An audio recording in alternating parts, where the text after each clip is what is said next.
السلام علیکم ورحمۃ اللہ وبرکاتہ۔ دوستوں، جب عورت پیریڈ کی حالت میں ہوتی ہے، حیض کی حالت میں ہوتی ہے، جسے ماہواری کہا جاتا ہے، جب اس حالت میں عورتیں ہوتی ہے تو ایسی کیفیت میں شوہر سوچ میں پڑ جاتا ہے کہ بیوی کے ساتھ ہم کیا کر سکتے ہیں اور کیا نہیں کر سکتے ہیں۔ کیا پیریڈ کی حالت میں ہم اپنی بیوی کے ساتھ جو ہے بوسہ لے سکتے ہیں یا نہیں؟ اسی طرح سے بیوی سے گلے لگ سکتے ہیں یا نہیں پیریڈ کی حالت میں جب بیوی ہو تو؟ اس طرح کے ڈھیر سارے سوالات شوہر کے ذہن میں پیدا ہوتا ہے، لیکن شرمندگی کی وجہ سے کسی سے پوچھ نہیں پاتا ہے، اور پھر یہ باتیں لا علمی کے طور پر ذہن میں رہ جاتی ہے۔ تو ان باتوں کی حقیقت کیا ہے، آج میں آپ کے سامنے حدیث پاک کی روشنی میں بتانے والا ہوں۔ بس آپ سے گزارش ہے کہ ویڈیو کو دھیان سے دیکھیے گا۔ ویڈیو اگر آپ کو پسند آتی ہے لائک کرنے کے ساتھ ساتھ چینل کو ضرور سبسکرائب کر لیجئے گا۔ دوستوں دیکھیں، عورت جب پیریڈ کی حالت میں ہوتی ہے تو اس حالت میں شوہر کیا کر سکتا ہے اور کیا نہیں کر سکتا ہے، یہ تو میں آپ کو بتاؤں گا ہی حدیث پاک کی روشنی میں، لیکن اس سے پہلے آپ کو ایک طریقہ بتا دیتا ہوں، ایک چیز بتا دیتا ہوں۔ دوستوں دیکھیں، دوستوں حیض عورت کے لیے یہ کوئی بری چیز نہیں ہے، یہ اللہ رب العزت کی طرف سے بہت بہت بڑی نعمت ہے عورتوں کے لیے۔ اگر عورت کو حیض نہ آئے، پیریڈ نہ آئے تو سمجھ لیجیے بہت بڑی بیماری ہے، کیونکہ اگر حیض پیریڈ نہیں آئے گا تو پھر ایسی کیفیت میں بچے کی جو پیدائش کا معاملہ ہے وہ کہیں نہ کہیں اس میں دشواریوں کا سامنا کرنا پڑے گا۔ اسی لیے حیض، یہ پیریڈ اللہ رب العزت کی طرف سے بہت بڑی نعمت ہے۔ اسی لیے نبی پاک علیہ الصلوۃ نے ارشاد فرمایا کہ حیض ایک ایسی چیز ہے جس کو اللہ رب العزت نے آدم کی بیٹیوں کے مقدر میں لکھ دیا ہے۔ ہر آدم کی بیٹیوں کو حیض آنا ہے، ٹھیک ہے؟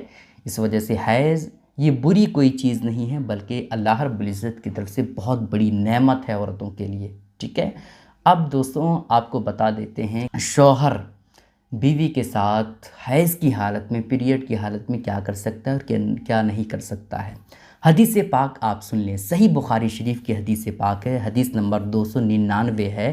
حضرت عائشہ صدیقہ رضی اللہ تعالی عنہا نے بیان فرمایا ہے کہ میں اور نبی پاک علیہ السلام ایک ہی برتن میں غسل کرتے تھے۔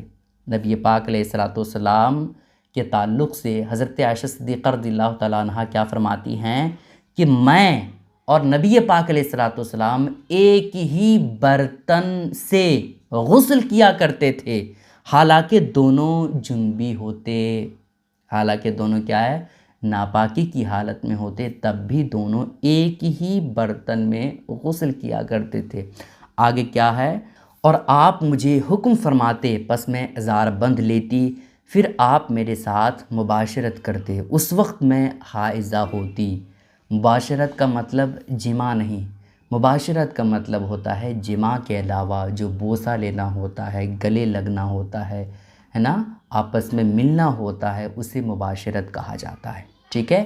تو اس حدیث پاک سے ہمیں پتہ کیا چلا دوستوں کہ حضرت عائشہ صدیقہ رضی اللہ تعالی عنہا حیض کی حالت میں ہوتی، اور آپس میں جب نبی پاک علیہ السلام غسل فرماتے تو ایک ہی برتن میں غسل فرماتے اور دونوں آپس میں بوسہ کیا کرتے تھے، ٹھیک ہے؟ تو اس حدیث پاک سے ہمیں یہی پتہ چلا دوستوں کہ عورت اگر حیض کی حالت میں ہے تو پھر ایسی کیفیت میں شوہر اپنی بیوی کا بوسہ لے سکتا ہے، اپنی بیوی کو کس کر سکتا ہے، ٹھیک ہے؟ اور اپنی بیوی سے گلے بھی مل سکتا ہے حیض کی حالت میں، ٹھیک ہے دوستوں؟ تو آپ کو حدیث پاک کی روشنی میں پتہ چل گیا کہ جب عورت حیض کی حالت میں ہو تو شوہر عورت سے مل سکتا ہے کا کیا مطلب؟